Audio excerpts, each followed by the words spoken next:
who says America is all about glamorous New York or dazzling Los Angeles?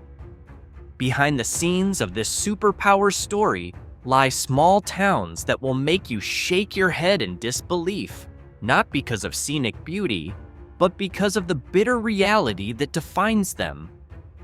Roads left unrepaired for decades, crime rates far above the national average, and the dusty remnants of once booming industries that now exist only in memory. This is the dark side of Uncle Sam's land, where hope itself seems to have been displaced. Here are the 15 worst small towns in the United States.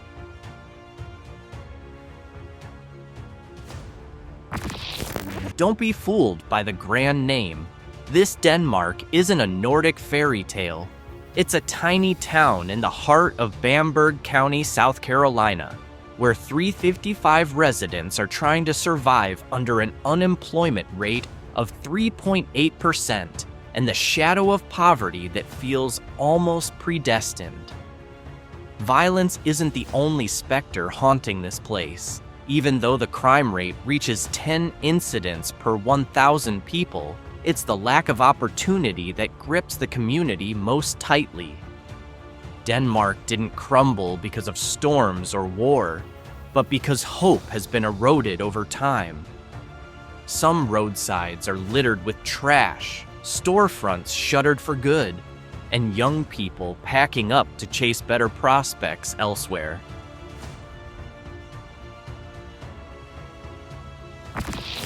Centralia isn't a dead town. It's a town that's been burning away, inch by inch. Since 1962, an underground coal fire has raged without pause, sending smoky fissures creeping across streets that were once bustling thoroughfares. Today, only 5 people dare to call this place home. There are no crime statistics to report, no economic figures to boast, just silence, a layer of ash that coats every surface, and the frozen artifacts of a past life. Steam wafts up through cracks in the asphalt whenever it rains, and the faded road signs stand like monuments to time itself. Ironically, it's this very decay that draws curious visitors from all over.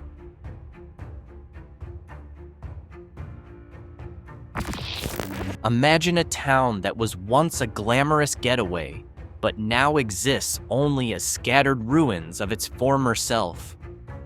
On the shrinking shores of the Salton Sea stands Bombay Beach, a fragile community of just 229 souls caught in the relentless grip of a dying ecosystem.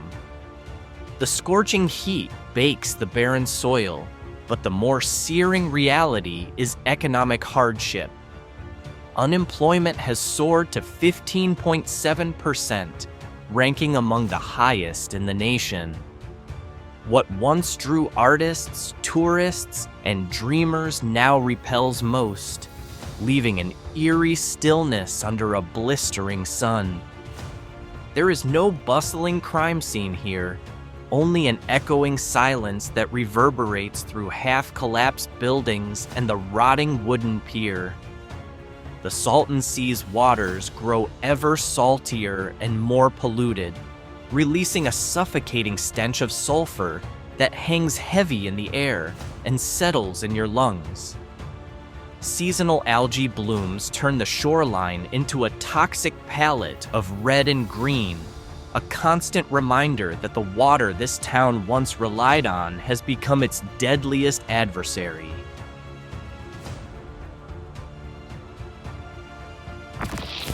If any town feels like a blank page in history, it's Thurmond. Once a bustling coal mining hub, today it is home to only 2 residents living among railroad tracks that have been silent since 1953. There are no stores here, no pharmacies. Even cell phone service has given up on this place. What remains is an overwhelming stillness that speaks louder than any locomotive whistle ever did. Weathered brick facades stand mute, some collapsed, others consumed by unruly vines and weeds that flourish without a gardener's hand. Internet? Forget about it. You're lucky to catch a crackling radio signal.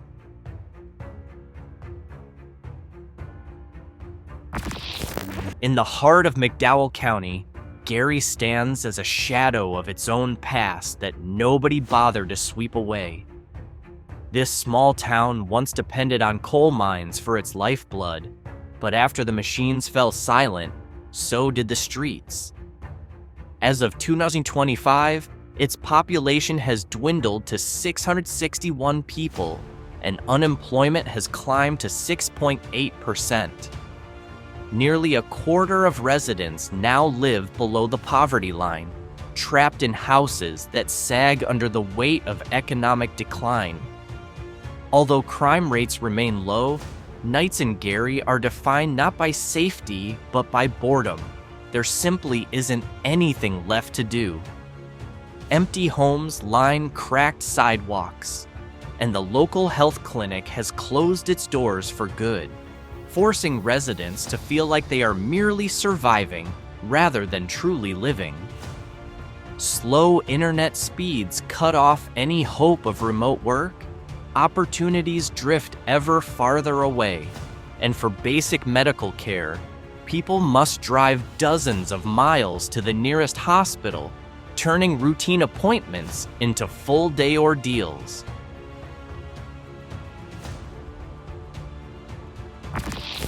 From the outside, Camp Hill looks like a quiet southern town, but beneath its empty streets and towering old trees shading the wooden houses lies a much harsher reality. In Tallapoosa County, this community has shrunk dramatically. Only about 940 residents remained by 2025. Tragically, more than 1/3 of those families live below the poverty line, and unemployment has climbed to 17.6%, making it one of the state's worst-hit towns. Violent crime here is relatively low, but day-to-day life offers no easy breaks.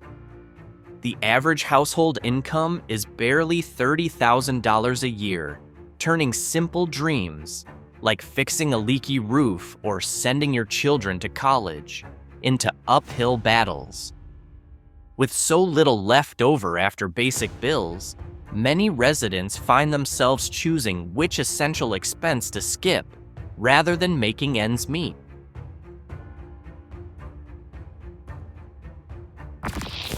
Out in northeast Arkansas, Hughes sits at the crossroads of fading opportunity and growing frustration. By 2025, its population had dipped to just 952 souls, a steep drop since the 2020 census, as farms and factories quietly packed up and left town. With no major employers left, unemployment has surged to 5.7%, leaving many families scraping by. The town's lone main street is riddled with potholes, and the cracked sidewalks look like wounds that have never healed. Streetlights on 5th Street have been dark for months, forcing neighbors to rely on flashlights just to make it home after sunset. Crime rates haven't skyrocketed, but you can feel the tension in the air. When hope grows scarce, resentment often takes root in silence.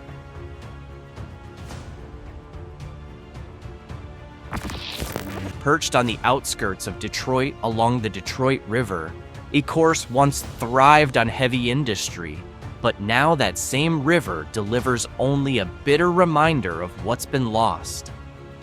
Home to roughly 8,609 people, this city faces an unemployment rate of 7.5%, nearly double Michigan's average, and poverty has become a daily struggle for too many.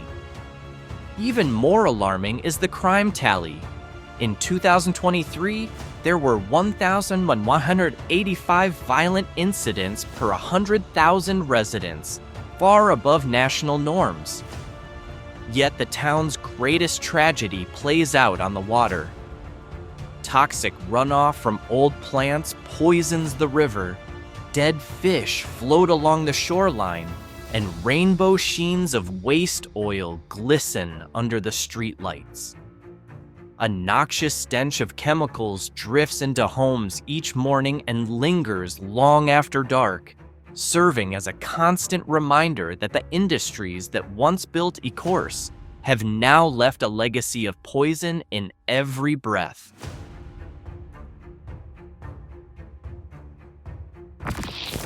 In northeastern Oklahoma, Picher is no longer a town. It's a silent graveyard of an industrial nightmare that detonated and then slowly burned itself out. Only 3 residents remain, not because of fierce winds or sandstorms, but because the very ground they walk on has been poisoned for decades. Lead, arsenic, and heaps of toxic chat left behind by the old zinc and lead mines. Picture yourself wandering among empty homes, every front yard marked with a stark "no trespassing" sign, not to protect anyone's privacy, but to warn that every inch of soil here could kill you quietly over time. Mountains of chat rise like infernal hills, and rusting bridges gape open, untouched and unmaintained. Here, the environment, human bodies, and local history have all been simultaneously ravaged by the same industrial wreckage.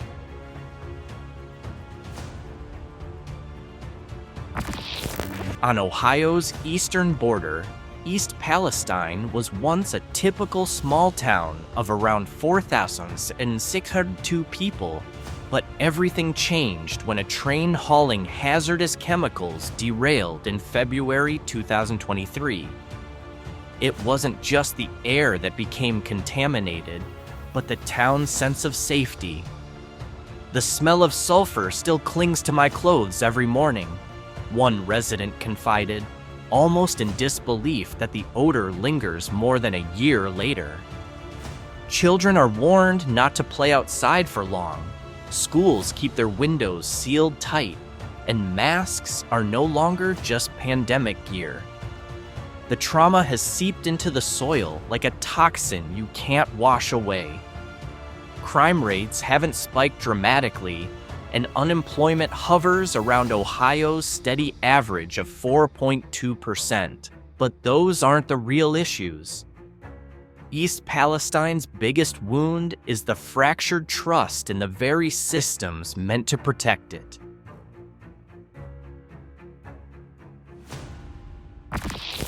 On Chicago's southern edge, Ford Heights resembles a ghost town that refuses to die.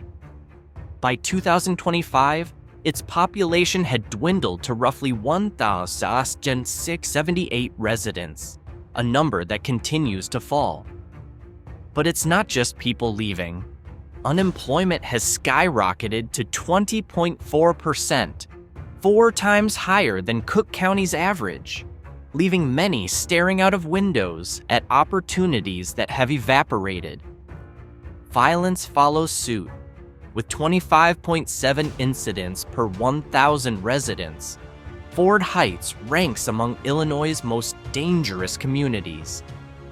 Streets crack like open wounds, streetlights corrode and never turn on, and weak internet signals sever any hope of remote work. Businesses shutter one after another, pharmacies have vanished, and residents must travel to neighboring towns just to buy cold medicine.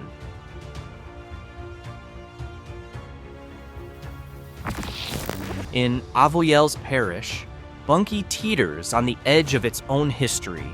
Its population has fallen to just 3,113 people as of 2025, and the once proud agricultural boomtown image is fading into memory. An unemployment rate of 3.02% may seem mild on paper, but in practice, it means grocery aisles growing emptier as stores close one after another, health clinics opening only half the week, and schoolrooms echoing with silence after deep budget cuts.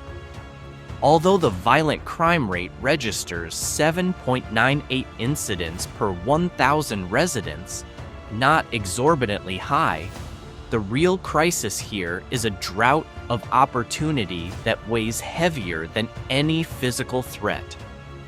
Today's Bunkie feels like a town that's walking in place, moving yet utterly stuck in time.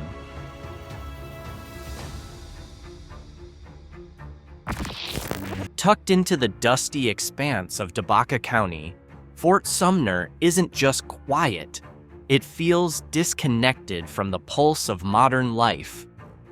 With only 853 residents as of 2025, it resembles a whisper in history rather than a place for building tomorrow. As once reliable farms struggle and shudder, unemployment crept up steadily, reaching 3.6% by June 2024. Serious crime is scarce. Few people remain to commit it. But when violence does strike, it reverberates through the entire community like a clap of thunder on a windless day. And in medical emergencies, help is measured not in minutes, but in miles. Ambulances must travel over 40 miles to reach the nearest hospital, turning crisis into ordeals of endurance.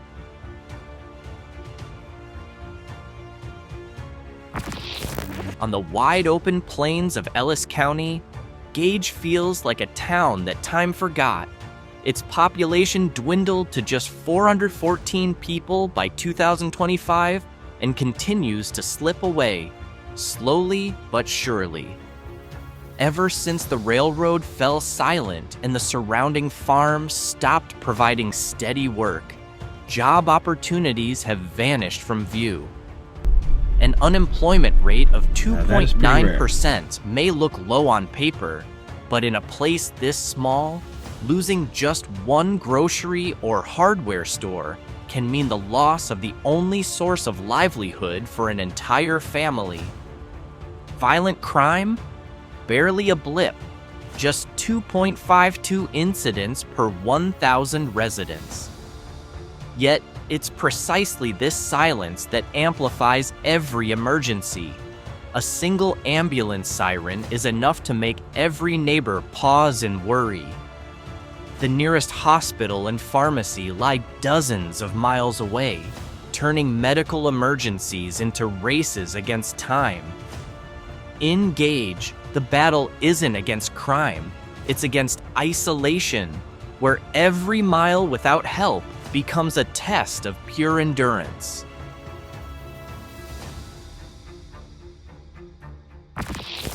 In the heart of Pulaski County, Mounds no longer feels like a living town. It more closely resembles a fading silhouette of memories left behind. By 2025, its population has plunged to around 590 residents. As once thriving agricultural and manufacturing plants, quietly packed up and chased opportunities in bigger cities, leaving behind rows of empty storefronts and abandoned factories. The official unemployment rate sits at 6.7%, but that figure only scratches the surface. Beneath the statistics lies a deeper wound. Young people fleeing in search of a future promised elsewhere, unwilling to build their lives in a place that no longer holds promise.